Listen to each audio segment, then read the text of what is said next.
Dans cette vidéo, je vais te parler de notre système de numération, c'est-à-dire la façon que l'on a en France d'écrire les nombres, et en particulier les nombres entiers. Alors un petit rappel d'abord sur ce qu'est un nombre entier.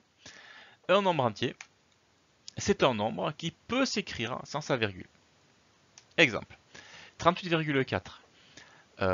Je ne peux pas l'écrire sans sa virgule, sinon ça ferait 384. Donc ce n'est pas un nombre entier. 17. 17, regarde, il est déjà écrit sans sa virgule, parce qu'il en a une virgule, hein, tu sais, hein, c'est 17,0. Hein. Mais j'ai pu l'écrire 17, donc c'est un nombre entier. 28,0, c'est un peu comme pour 17. 28,0, je peux l'écrire simplement 28, hein, c'est le même nombre. Donc je peux l'écrire sans sa virgule, c'est un nombre entier. Et pour écrire les nombres entiers, en France, on utilise un système qui est basé sur deux particularités, dont je vais te parler maintenant. Et ces particularités, on les résume par un tableau. Alors que tu connais bien ce tableau, hein, c'est le tableau d'écriture des nombres. On va l'utiliser tout de suite hein, pour écrire un nombre, qui va nous servir d'exemple. 4 283 222. Donc pour écrire les nombres, nous utilisons des chiffres, les chiffres de 0 à 9, bien entendu, et avec donc les deux règles suivantes. Première règle, elle dit que la valeur d'un chiffre en fait dépend de la position qu'il a dans l'écriture. C'est un système de position. Alors concrètement, ça veut dire que le 2 qui est là n'a pas la même valeur que celui-là, parce qu'il n'a pas la même place. Ou pas la même valeur que celui-là ou que celui-là. Bon, ça je vais y revenir tout à l'heure. Deuxième particularité, on a un système qui est dit décimal. Alors décimal, ça vient du mot 10, hein, tu vois, déci, hein, c'est une racine qui veut dire 10. Concrètement, ça veut juste dire que nous on fait des paquets de 10. Si tu prends un paquet de 10 unités, c'est ce qu'on appelle une dizaine. Si tu prends 10 paquets de dizaines, c'est ce qu'on appelle une centaine. Si tu prends 10 centaines, c'est ce qu'on appelle un millier, etc., etc. Voilà, on fait que des paquets de 10. Système décimal. Allez, revenons sur notre nombre maintenant qu'on a défini les règles. Sur notre nombre ici, et je vais te le décortiquer un petit peu ce nombre. En commençant par, alors chiffre par chiffre, hein, je vais faire. En commençant par ce 2 ici. Ce 2 ici, il vaut 2. Bah oui, c'est 2 unités. Il vaut juste 2.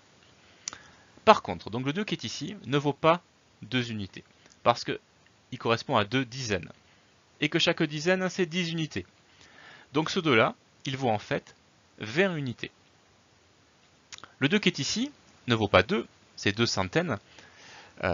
Il vaut donc en fait 200 unités. Hein, imagine 2 ici, puis 0, 0. Hein, il vaut 200 unités. Le 3 qui est ici, donc ne vaut pas 3, hein, tu as compris. Il est dans unité de 1000. Il vaut en fait 3000 unités. Hein, 3, 0, 0, 0. Il vaut 3000 unités. Le 8 qui est ici, de la même façon, vaut 80 000 unités. Le 2 qui est ici vaut 200 000 unités. Et le 4 qui est ici dans les unités de millions, il vaut 4 millions d'unités. Donc voilà en fait la signification de chaque chiffre hein, dans l'écriture de ce nombre. Je vais terminer par une petite mise en garde que je vais te faire. Je vais l'illustrer par le nombre 7381. Une petite distinction qu'il faut que tu gardes à l'esprit. Dans ce nombre-là, on va s'intéresser aux dizaines.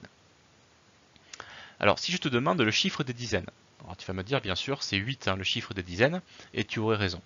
Je veux juste que tu fasses attention de ne pas confondre le chiffre des dizaines et puis le nombre de dizaines qu'il y a dans 7381. Il n'y a pas 8 dizaines dans ce nombre-là, il y en a beaucoup plus. Il y en a 738 dizaines. Tu vois, en fait, on lit le nombre et on s'arrête à ce qui nous intéresse. Il y a 738 dizaines. Simplement parce qu'une dizaine, souviens-toi, c'est un paquet de 10. Hein, et si tu prends 738 paquets de 10, 738 multiplié par 10, ça fait 7380. Tu vois, là-dedans, il y a bien 738 dizaines. De la même façon, hein, si je parle des centaines, le chiffre des centaines c'est 3. Ça ne veut pas dire qu'il n'y a que 3 centaines dans ce nombre. En fait, il y a 73 centaines dans ce nombre, comme tout à l'heure, parce qu'une centaine, ça vaut 100 unités, et 73 multiplié par 100, ça fait 7300 unités là-dedans. Voilà.